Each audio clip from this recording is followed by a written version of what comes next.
Assalamualaikum warahmatullahi wabarakatuh. Alhamdulillahi rabbil alamin, wassalatu wassalamu ala ashrafil anbiya'i wal mursalin wa ala alihi wa sahbihi ajma'in, amma ba'd. Muslimin dan muslimat yang Allah rahmati, laga Allah kasih sekalian, syukur kata Allah kita bertemu sekali lagi pada pagi ini.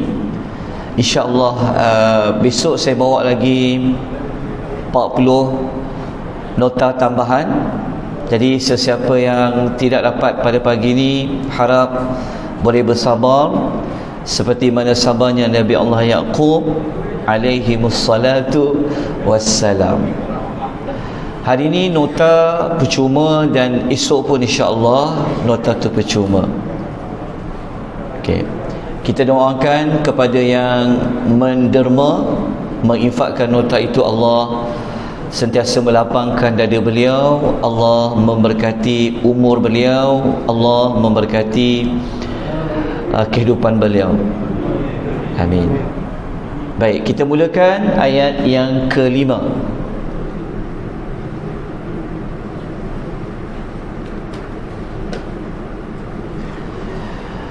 Sekejap ya, dia boleh. Okey, ayat yang kelima muka surat berapa tuan-tuan? Nota bercetak atau nota salin lembut? Okey, dah ada dah. A'udzu billahi minasy syaithanir rajim.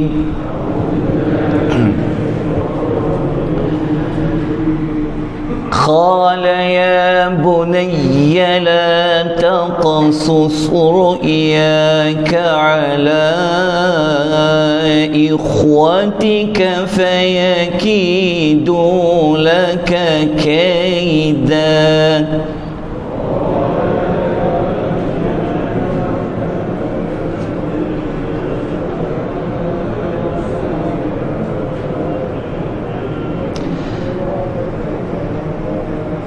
إن الشيطان للإنسان عدو مبين.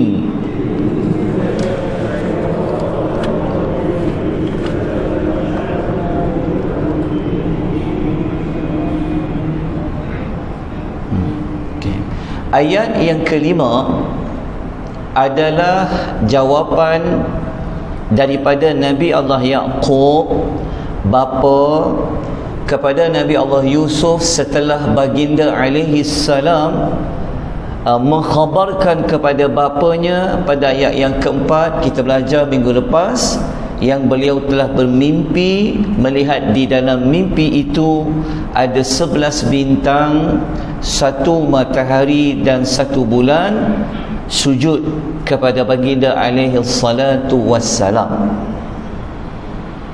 Jadi jawab Nabi Allah Yaqub kepada anaknya sebelum dia menyampaikan maklumat apa yang perlu dia buat, dia panggil terlebih dahulu anaknya dengan panggilan yang sangat mesra.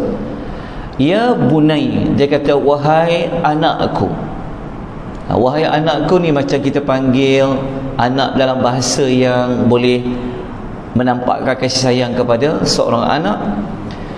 Kemudian dia kata la taqsus ru'yaka. Dia kata janganlah engkau ceritakan mimpimu ala ikhwatika, kepada saudara-saudaramu. Saudara-saudara di sini merujuk kepada adik-beradik Nabi Allah Yusuf alaihi salatu wassalam. Bapaknya kata jangan kau cerita mimpi kau itu kepada adik-beradikmu. Kenapa kata Nabi Yaqub? Fayakidu laka kaida. Kerana aku bimbang mereka nanti akan menjalankan sesuatu tipu daya terhadapmu. Nabi Allah Yaqub, kita kena letakkan kedudukan dia adalah sebagai seorang rasul, dia mempunyai 12 anak, termasuklah Nabi Yusuf. Tapi anak-anaknya itu selain Nabi Yusuf, dia bukan Nabi. Maknanya Nabi Yusuf saja seorang yang Nabi. Maknanya 11 lagi bukan Nabi. Dan kita kena ingat juga bahawa Nabi Allah Yaqub ini kena letak kedudukan dia sebagai seorang bapa. Kalau kita baca ayat ini, kita dapati Nabi Yaqub ni dia larang Yusuf menceritakan mimpi dia, kerana dia bimbang kalau nanti lepas mimpi itu diceritakan, adik-beradik Nabi Allah Yusuf akan membuat sesuatu yang tidak baik kepada dia. Okey, bimbang tu sebenarnya merujuk kepada hasad. Kenapa Nabi Allah Yaqub kata begitu? Kerana dia adalah bapa. Dia tahu karakter anak-anak dia, yang sulung macam mana, yang nombor 2 macam mana, nombor 3 macam mana. Kan dia ada 12 anak. Jadi ayat ni dia tidak menyebutkan apa yang sebelum ni mereka pernah buat, tapi kalau ikut ayat ini memang Nabi Allah Yaqub mengenali karakter ada anak dia yang lain tu. Kemudian Nabi Allah Yaqub pesan kepada Nabi Allah Yusuf, sesungguhnya syaitan kepada manusia itu benar-benar musuh yang nyata. Okey, Nabi Allah Yaqub dia ingatkan. Pertama dia ingatkan tentang adik-beradik dia yang lain, kemudian tentang syaitan menjadi musuh. Kenapa Nabi Yaqub dia selitkan pada nasihat ini menyebut tentang syaitan menjadi musuh yang nyata bagi manusia? Baik, kita jelaskan dulu apa makna fayakidu laka kaida. Apa maksud kaida? Okey, dalam tafsir Misbah, perkataan kaidun membawa maksud usaha yang tersembunyi yang dilakukan untuk mencapai sesuatu tujuan. Tu dipanggil kaidun. Dia ada satu rancangan untuk sampai kepada satu tujuan. Okey. Dalam Al-Quran, tuan-tuan dan puan-puan akan jumpa beberapa kali digunakan perkataan kaidun. Kaidun ini tidak semua rancangan merujuk kepada yang jahat, tak.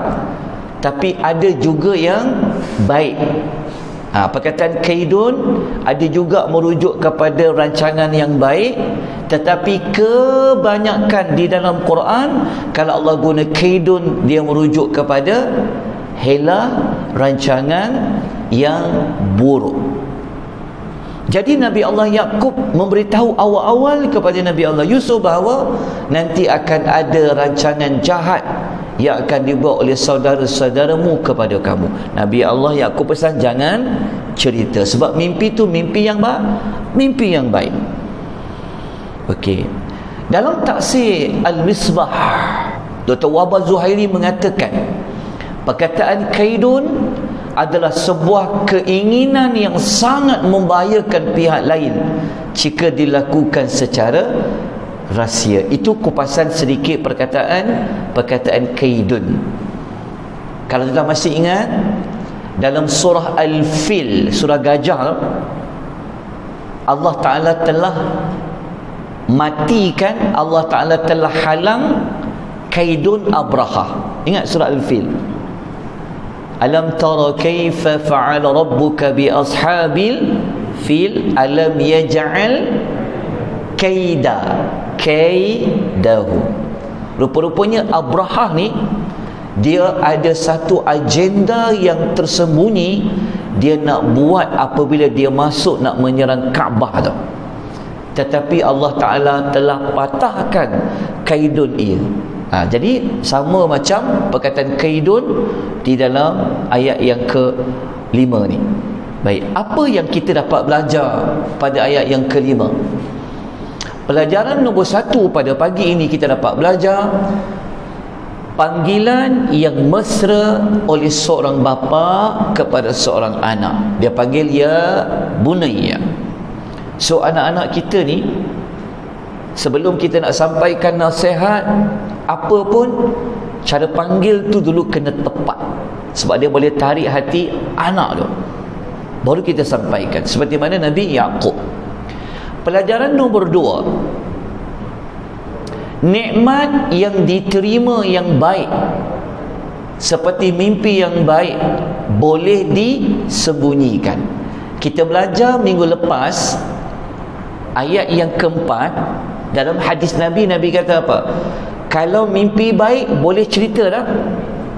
Nabi kata boleh cerita kan? Falyuhaddith. Nabi kata viral lah, ceritalah, hebahlah. Tetapi ayat 5 pula kata jangan cerita.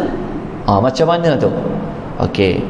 Ini dia panggil tidak semua nikmat yang kita dapat kita boleh hebahkan kepada orang lain kalau kita bimbang nikmat yang kita cerita itu mendatangkan kesan yang buruk. Okey, kenapa nikmat tu boleh cerita? Okey, begini. Dalam surah Ad-Duha ayat nombor 11, ayat last sekali dalam surah Ad-Duha, Allah memberi pesanan tentang nikmat. Allah mengatakan wa amma bi ni'mati rabbika fahaddith. Dan nikmat Tuhanmu maka hendaklah engkau menyebut-nyebutkan. Allah perintah nikmat ni buat apa? Sebutkan, alhamdulillah hari ni saya dapat nikmat, hari ni saya dapat nikmat. Nikmat tu perlu diviralkan, disebut-sebut. Tapi kita terbalik, yang musibah diviralkan, yang nikmat didiamkan. Ini salah konsep. Sepatutnya yang dapat nikmat ni kita hebahkan, sebab Allah yang perintahkan fahadith, sebut-sebutlah nikmat tu. Tetapi kenapa Nabi Yaqub ni dia tak bagi anaknya cerita hebahkan nikmat mimpi tu kepada adik-beradiknya? Kerana ada sesuatu maslahat, ada suatu kebaikan untuk dia. Jadi kita dapat belajar, kalau tuan-tuan dapat nikmat, tak semua nikmat boleh dikongsi kepada orang lain disuruh cerita. Bimbang apa? Bimbang nanti ada setengah pihak dia mengambil kesempatan nikmat yang tuan-tuan dapat tu menjadi yang buruk, dengki dan sebagainya. Okey, pelajaran nombor 3.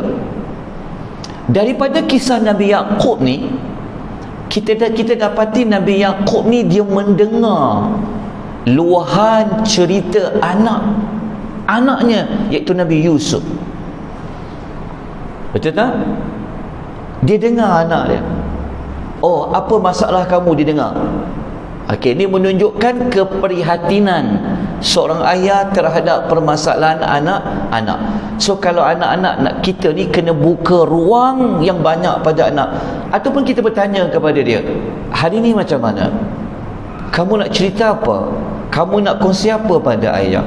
Kamu nak kongsi apa pada, kalau tuan-tuan ni kebanyakannya sudah datuk-datuk semua ni kan, ada cucunya banyak. Contoh, tanya, ada apa nak cakap pada datuk? Ada apa? Sebab kadang-kadang ayah ni dia sibuk, tak sempat nak dengar luahan anak-anak kan, menyebabkan anak tu kecil hati, takut dia cerita pada orang lain, dapat penasihat yang tak betul, habis. Jadi Nabi Yaqub dia tahu isu anak dia, so dia bagi solusi. Okey, pelajaran nombor 4. Dalam ayat ni secara tak langsung menunjukkan bahawa anak-anak Nabi Yaqub ni ada yang perangai hasad, dengki. Sepatutnya anak Nabi Yaqub ni, anak bapaknya Nabi, sepatutnya anaknya Nabi lah kan, contoh kan, maksudnya anaknya baik. Tetapi di sini kita dapat belajar iman seorang bapa. karakter bapa yang saleh itu tidak dapat untuk kita warisi kepada anak-anak secara automatik. Oh, aku Nabi, anak-anakku mesti saleh, mesti baik. Tak ada. Dalam cerita ni Nabi Yaqub kata kereta anak-anaknya baik ke buruk? Ada perasaan hasan. Lepas tu kita jangan terkejut kalau bapa dia itu Pak Ustaz, bapaknya kiai, bapaknya ulama, tidak semesti anaknya mengikuti si bapaknya. Seperti mana kisah Nabi Yaqub, dia seorang Nabi, sepatutnya anak-anaknya tak ada nak buat benda-benda yang jahat kepada adik-beradik dia yang lain. Okey. Kemudian tuan-tuan rahimani rahimakumullah, pelajaran nombor 5. Iri hati boleh berlaku di kalangan adik-beradik. Betul tak? Ada kan? Tuan-tuan sendiri tahu, anak sulung ni, kalau anak bongsu ni, anak perempuan yang ini, okey, so boleh berlaku di kalangan adik-beradik. Pelajaran nombor 6, ini juga sangat penting. Kenapa Nabi Yaqub dia sebut tentang syaitan? Dia pesan kepada Yaqub dari kecil lagi, sesungguhnya syaitan itu bagi manusia adalah musuh yang nyata. Kenapa? Okey, tuan-tuan, syaitan bagi manusia ni memang musuh yang nyata, tambah lagi hubungan sesama manusia. Tuan-tuan kena ingatkan tentang di sebalik itu adanya syaitan. Okey, saya nukilkan satu hadis, hadis riwayat Muslim. Hadis ni agak panjang sikit, tapi kita terus pergi kepada terjemahan. Iblis ni tuan-tuan, dia ada satu pusat pemerintahannya di atas air. Cuma tak tahu kat mana, laut ke, sungai ke, kita tahu. Tapi dia ada HQ dia, tu iblis. Dia ni tiap hari dia akan hantar bala tenteranya. Dia ada tentera-tentera di kalangan syaitan-syaitan di kalangan jin. Lepas tu tentera yang paling top sekali, ranking dia tinggi di sisi iblis itu, adalah yang paling besar fitnahnya kepada manusia. Setelah setiap tentera dia buat kerja dia, tiap-tiap hari dia buat kerja, dia bagi laporan. Ada di kalangan syaitan-syaitan ni, dia buat laporan kepada iblis. Dia kata apa? Aku telah buat ini dan aku telah buat itu. Iblis jawab apa? Alah, tugas kau tu biasa-biasa je, dia kata. Okey, jelas Lepas tu ada pula tentera lain yang datang. Tentera dia kata apa? Aku tidak meninggalkan seseorang sebelum aku berjaya memisahkan dia dari isterinya. Maksudnya apa? Iblis ni yang satu lagi ni, syaitan lain satu lagi, dia kata aku ni telah berjaya memisahkan seorang suami dengan isterinya. Tahu tak iblis kata apa kepada syaitan ni? Iblis kata, engkaulah yang terbaik. Maknanya iblis ni, dia suka kepada apa? Dia suka kepada pergaduhan. Dia suka memecah belahkan silaturrahim, terutama suami dan isteri. Dia akan cari jalan macam mana nak bagi isteri ini berpisah dengan suaminya, adik-beradik berpisah sesama adik-beradik. Jelas tak? Sebab tu kalau kita bergaduh dengan adik-beradik ni, tak bertegur siapa, kita kena ingat, bukan sebab adik kita tu sekian, bukan sebab kakak kita sekian, bukan sebab orang lain. Sebenarnya ada syaitan yang provok dan mengapi-apikan sesuatu di dalam hubungan sebenarnya. Hadis riwayat Muslim, dan kita tengok nanti, betul tak syaitan ni dia berjaya buat seperti mana pesanan Nabi Yaqub kepada anaknya. Okey, apa tindakan kita kena ambil berdasarkan ayat yang kelima ni? Nombor 1, Kita sebagai bapa kena dengar, faham dan beri solusi yang tepat terhadap suatu isu yang dikemukakan oleh seorang anak. Kita dengar, faham tu, dengar dulu apa masalah dia. Lepas tu beri solusi. Bagi ayah sekian, bagi atuk sekian. Itu seperti Nabi Yaqub. Sedangkan mimpi tu ada dua cara, betul? Boleh cerita ataupun tak boleh cerita. So Nabi Yaqub memberi solusi yang mana? Jangan cerita, walaupun cerita tu baik. Okey, tindakan nombor 2. Kita seboleh-bolehnya kena menghindari mana-mana perkara yang boleh menimbulkan pergaduhan ataupun iri hati di kalangan anak-anak. Tak? Kadang-kadang kita tak perasan, kita bagi hadiah, kita bagi macam-macam. Kadang-kadang ada anak yang rasa iri hati. Tetang pula ni kaya-kaya, tanah banyak, tanah musangkingnya, tanah kebunnya banyak. Pastikan dalam ramai-ramai itu, dalam isu harta terutama, jangan sampai berlaku iri hati di kalangan anak-anak. Okey, saya sebutkan contoh hadis. Dalam hadis riwayat Bukhari dan Muslim, Nu'man bin Bashir dia kata macam ni. Nu'man bin Bashir dia sahabat Nabi. Ayah dia ni sebenarnya dia pernah jumpa Rasulullah sallallahu alaihi wasallam, bawa dia, Nu'man tu, bapa dia bawa Nu'man tu jumpa Nabi sallallahu alaihi wasallam. Dia jumpa kenapa? Okey, faham hadis ni baik-baik. Dia kata, bapa dia kata, sesungguhnya aku telah beri seorang budak kepada anakku ini. Maksudnya dia cakap kepada Rasulullah, bapa dia kata, oh, untuk Nu'man ni aku telah upah seorang khadam untuk dia. Tengok Nabi tanya apa? Nabi tak kata, oh kau bapa yang penyayang, bagus. Tapi Nabi kata apa? Nabi faham masalah. Nabi tanya, adakah semua anak kau yang lain engkau bagi seperti ini? Faham tak soalan Nabi? Bapa dia jawab apa? Tak, Nu'man je, anak lain aku tak bagi. Jawab Nabi sallallahu alaihi wasallam, jika begitu pulangkan balik khadam tu. Faham tak maksud dia?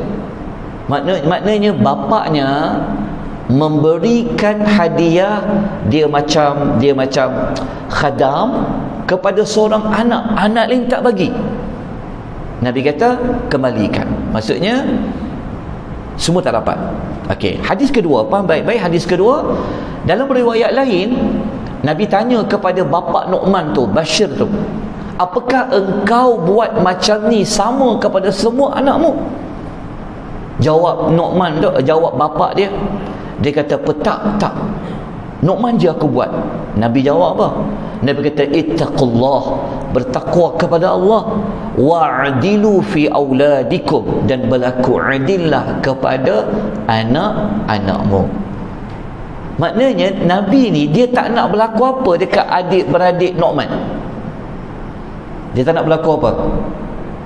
Dia tak nak berlaku nanti akan ada yang kecil hati, iri hati. Oh, kalau Nu'man ayah lebihkan. Nampak? Ini hasil kita belajar Nabi Yaqub ni. Dia tak nak anak-anak dia ada yang iri hati. Jadi disebabkan mimpi tu nanti akan menyebabkan anak-anak dia iri hati. Dia nasihat kepada Nabi Yusuf, jangan ceritakan nak, nanti akan bawa masalah kepada adik-adik kau yang lain. Tengok seorang bapa yang bijak, dia tahu apa perkara yang boleh menyebabkan nanti berlaku iri hati. Kita belajar dalam kisah ni. Takkanlah ustaz, anak-anak saya ni akan iri hati, seumur belajar tinggi-tinggi orang kata. Tak, ini anak Rasul ni, dibesarkan di bapaknya seorang Nabi, pun berlakunya iri hati, apatah lagi kita. Okey, dapat tuan-tuan pelajaran sesuatu pada pagi ni. So kita pun waktu dah tamat. InsyaAllah kita sambung hari esok ayat yang ke-6. Apa tafsiran mimpi itu oleh Nabi Yaqub alaihi salatu wassalam. Baik, itu saja. InsyaAllah nanti kita jumpa esok pagi bersama dengan saya bawa lagi dalam 40 nota tambahan ya. Jadi jangan bimbang, insya-Allah. Insya-Allah. Aqulu qawli hadha wa astaghfirullahal azim wa billahi taufiq wal hidayah. Wassalamu alaikum warahmatullahi wabarakatuh.